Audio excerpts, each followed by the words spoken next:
Right, so next question is, I find with meetup groups and with any groups of new people in general, there's a significant wheat from chaff phenomenon as far as finding people with whom I can really connect on. Any general advice for someone who is rather unusual, independent-minded, and with both lots of academic knowledge and as well as life experience, to efficiently find people with whom a good social bond can be made? I think I'll attack this in a more general sense. This question is asking, like, how do I find my kind of people? And I can see two elements to this. First is just finding your kind of people, and second is releasing yourself from the judgment and conditions of what your kind of people might actually be. So I see one of the key problems I've seen with people who struggle to find their social group is A, they're looking in the wrong place if they're looking at all, and a lot of time they're not looking at all. That's the real problem. And B, they've come up with a criteria of what they think they want in a person, and they're looking for that, but there's really no good justification for that list of criteria. You see it with people dating all the time. They've got their list, right? He's got to be like this, that, and the other. She's got to be all these things. And I don't know where people get these lists from. I suspect it's societal conditioning mostly, or what would impress their parents or their peers. But it's not actually a list that describes anyone that would be a great connection. You think of those, say, the more materialistic lists, they've got to be this tall and make this much money and, have this kind of friends or whatever. It's like, well, anybody could do that. A psychopathic serial killer could tick all those boxes. That's not a great list for qualifying people. And it's amazing to me when I hear people's criteria for who they want to meet. It's often things that don't guarantee a good connection. Even in this question, independent-minded, academic knowledge, lots of life experience. Again, a total psychopath could tick all those boxes. Narcissistic, abusive bully could tick all those boxes.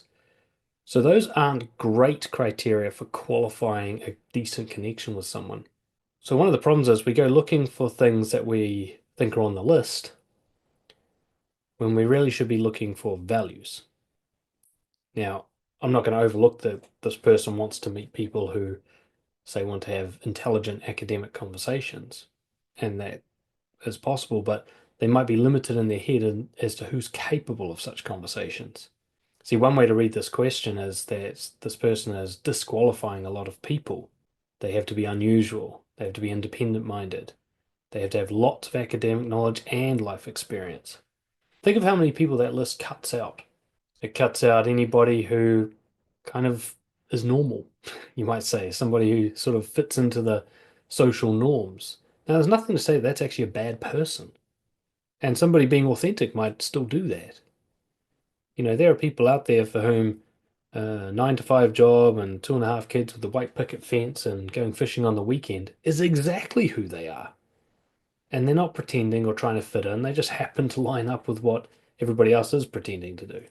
Just because you're unusual doesn't mean you go and find these outlier people. They're not the only ones that you can connect with. In fact, there's that old idea of opposites attract. I often see odd couples like that. I'm not just talking about romance, but maybe what's great for you would be your opposite. And how are you going to know if you don't go and try and find your opposite to see what happens? My wife and I are quite different in a vast number of ways. Not only are we from the opposite sides of the planet, where I'm academic, she's social. We're into different types of music. We come from completely different cultural backgrounds. What we have in common is values. We both value honesty, both value responsibility, both value compassion, courage. So that's where we line up, but you wouldn't see that in our stats. Our stats, we don't look like we match at all, really. We've got almost nothing in common except for a love of dancing, which is where we met. And that is, I am for that approach. I'm just saying to be careful that you're not looking for someone who also likes dancing. You're looking for someone who has the same values as you. That person might be more likely to be at dancing than somewhere else. So coming back to this person's question, looking for someone unusual, independent-minded, lots of good academic knowledge, as well as life experience. What values are you looking for? Do you like people who are honest, or do you prefer more sort of superficial gameplay type people?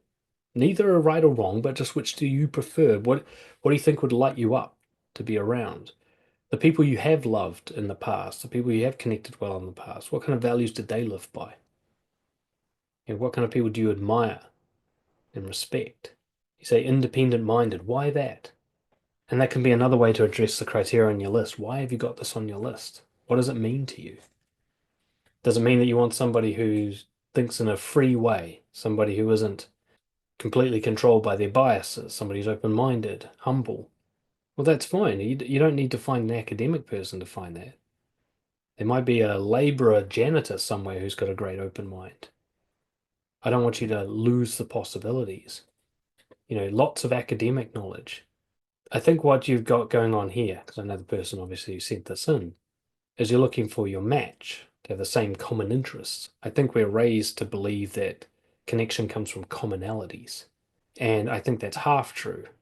It does come from commonalities, but not the ones we think of. It doesn't mean that we have the same things in common, like interests or travel or a favorite sports team, but more like we have the same things in common in terms of values, okay, in terms of perspective on the world and philosophy of how things should be and so on. And even that doesn't need to completely align. I've got some great friendships with people who fucking argue with me all the time, right? But I enjoy the arguing with them. I enjoy the respect underneath the argument. I enjoy that we argue as peers. So it's respect that I'm really having in common with them. But in terms of ideas about how the world should work, we're actually quite opposed. What I'm saying here is you're looking for people who share your values, and then you ask the question, well, where would someone with these values go? And this is where you end up with something like dancing, or a cooking class, or a communism support group, or whatever. Is you're like, somebody has this value system, what's going to attract them? And how do you figure that out? You go, well, what attracts me? What draws me? What do I wish I was doing? The thing I see with a lot of people who struggle to create new friendships, especially in adulthood, and there's no training for how to make adult friends. That's why a lot of us struggle. Is they're so busy looking for friends that they're actually not doing what they really want to do and meeting people there. And if they were doing that and thinking about values rather than these criteria on this checklist, then they might find surprising matches. They also might find that there's certain activities that aren't a match. Like I was in the heavy metal music scene for a long time. Now, I really do love heavy metal. I do, but I connected with very few people in that scene. I just didn't see eye to eye with them on a lot of my core values. But if you shift a little bit over to like the punk music scene, which I'm not into punk music, but punk people I get along with really well. Skater type guys and all that. I've always seen eye to eye with them for some reason because they're very honest, they're risk takers, they're all about what's best for the greater good. We have a lot of values in common, but if I stuck to my specific type of music, I wouldn't meet them. However, music was still a good idea. So, what I suggest is that instead of trying to find people, you try to find activities that really sort of make your heart sing, like the shit you really wish you had always been doing. And if you don't know what that is, then go randomly sample stuff. Go to open nights for courses, go try improv comedy, go for a hike in a weird place, travel to a new country. Like just mix things up until you find something that clicks for you. Really draw random shit out of a hat. There's websites where you can look up like what's some good hobby ideas and you could just go try them. You might be like, okay, archery. All right, I'll go try archery. And it might be the thing you've been looking for your whole life, but you don't know until you try it.